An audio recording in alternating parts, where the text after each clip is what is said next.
सोचो, अगर मैं तुमसे कहूँ कि स्पेस में हर तरफ पानी है, लेकिन वो दिखता ही नहीं। हाँ, ये सच है। पानी सिर्फ धरती तक सीमित नहीं, बल्कि पूरे यूनिवर्स में फैला हुआ है, बस इनविजिबल फॉर्म में। दरअसल स्पेस में पानी लिक्विड फॉर्म में नहीं रहता।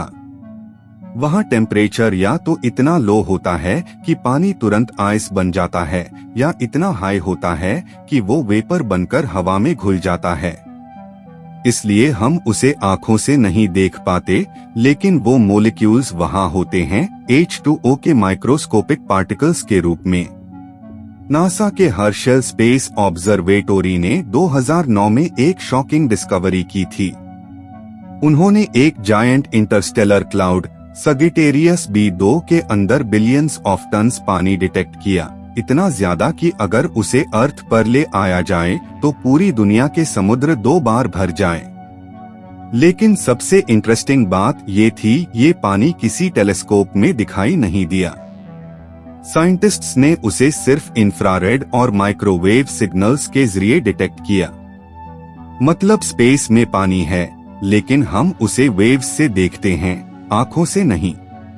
और ये पानी सिर्फ एक जगह नहीं, जुपिटर के मून यूरोपा और सैटर्न के मून एनसेलेडस पर भी पानी के ट्रेसेस मिल चुके हैं। वहाँ के सरफेस के नीचे ओशियंस हैं, जिनके ऊपर आइस क्रस्ट बना हुआ है।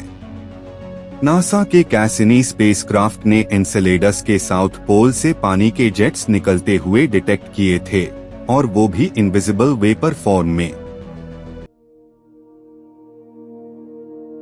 क्या आप जानते हैं, दुनिया के सबसे ठंडे जगह एंटार्कटिका का टेम्परेचर -89 डिग्री सेल्सियस तक पहुंचता है, पर स्पेस में एक ऐसी जगह है जहां का टेम्परेचर -272 डिग्री सेल्सियस है। मतलब ऑलमोस्ट एब्सोल्यूट जीरो। ये जगह है बूमरैंग नेब्यूला, यूनिवर्स का सबसे ठंडा स्पॉट। ये नेब्यूला अर्थ से लगभग 5000 लाइट ईयर्स दूर सेंटोरस कॉन्स्टेलेशन में मौजूद है।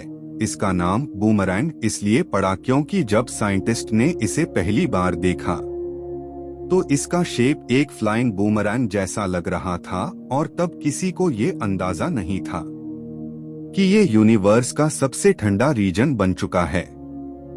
नासा के हबल स्पेस टेलीस्कोप ने जब इस नेब्यूला का डिटेल्ड ऑब्जर्वेशन किया तो साइंटिस्ट हैरान रह गए। टेम्परेचर सिर्फ 1 केल्विन था, जो स्पेस के नेचुरल बैकग्राउंड टेम्परेचर से भी कम है। आपको बता दें कि बैकग्राउंड स्पेस टेम्परेचर होता है अराउंड 2.7 केल्विन। पर सवाल ये है, इतनी ज्यादा ठंड वहाँ आई कैसे? वास्तव में बूमरैंग नेब्यूला एक डाइंग स्टार के आसपास बना है, जो अपनी आउटर गैस लेयर्स को 5 लाख किलोमीटर पर आवर की स्पीड से स्पेस में फेंक रहा है। जब ये गैस बाहर निकलती है तो वो रैपिडली एक्सपैंड होती है, और फिजिक्स के लॉ के हिसाब से एक्सपांशन से टेम्परेचर और प्रेशर दोनों गिर जाते हैं। इसी वजह से ये नेब्यूला एक कॉस्मिक डीप फ्रीज चेम्बर बन गया है। ये जगह इतनी ठंडी है कि अगर कोई मॉलिक्यूल वहाँ हो तो वो बिल्कुल मोशनलेस हो जाए। अगर मैं कहूँ कि स्पेस में ऐसे प्लैनेट्स हैं जहाँ असली डायमंड की बारिश होती है, तो क्या आप विश्वास करेंगे? ये कोई फैंटेसी नहीं, बल्कि साइंटिफिकली प्रूवन फैक्ट है। ये बात सबसे पहली बार 1980 के दशक में साइंटिस्ट्स ने हाइपोथेसिस के रूप में रखी थी, जब उन्होंने जुपिटर और सैटर्न के एटमॉस्फेयर का स्टडी किया। पर इसका सबसे सॉलिड प्रूफ मिला 2013 में, जब डॉक्टर केविन बाइनेस और उनकी टीम ने नासा के डेटा का एनालिसिस करके ये अनाउंस किया कि सैटर्न और जुपिटर दोनों पर डायमंड रेन होती है। डॉक्टर बाइनेस, जो नासा के जेट प्रोपल्शन लैबोरेटरी और यूनिवर्सिटी ऑफ विस्कॉन्सिन मेडिसन से जुड़े हैं, उन्होंने अमेरिकन एस्ट्रोनॉमिकल सोसाइटी कॉन्फ्रेंस में कहा था कि जुपिटर और सैटर्न पर हीरे की बारिश होती है। उन्होंने अपने रिसर्च में कैसिनी स्पेसक्राफ्ट के एटमॉस्फेरिक डेटा और कंप्यूटर सिमुलेशंस का यूज करके ये बताया कि कैसे मीथेन लाइटनिंग के बाद कार्बन के पार्टिकल्स डायमंड में बदलते हैं। यह प्रोसेस कुछ इस तरह से होता है। सैटर्न और जुपिटर के एटमॉस्फेयर में मीथेन गैस बहुत होती है।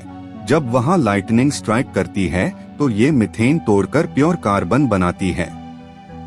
ये कार्बन पार्टिकल्स सूट की तरह एटमॉस्फेयर में ऊपर होते हैं। जैसे जैसे ये नीचे डेंस लेयर्स में गिरते हैं, प्रेशर और टेम्परेचर बढ़ता जाता है और वो कार्बन ग्रेफाइट में बदल जाता है।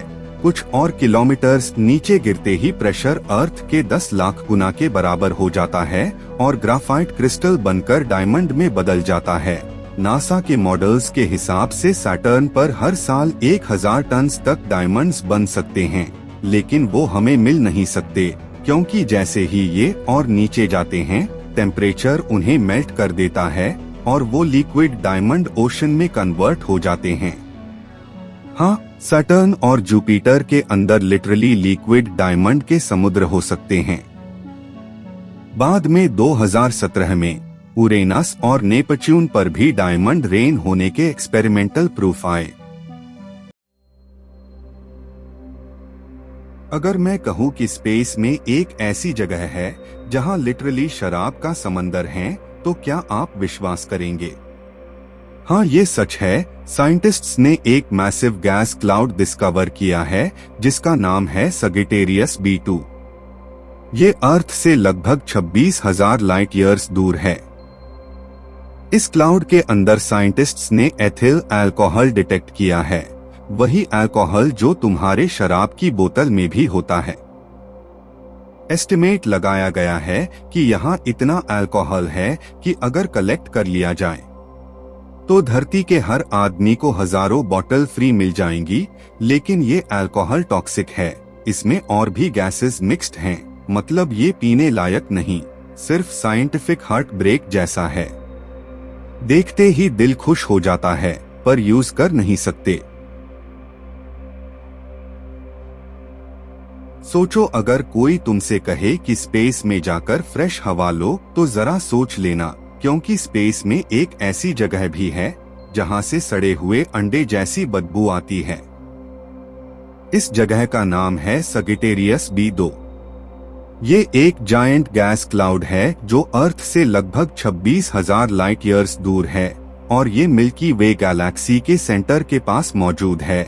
साइंटिस्ट जब इस क्लाउड की स्टडी कर रहे थे तो उन्होंने वहां एक केमिकल कंपाउंड डिटेक्ट किया जिसका नाम है एथिल मरकैप्टन।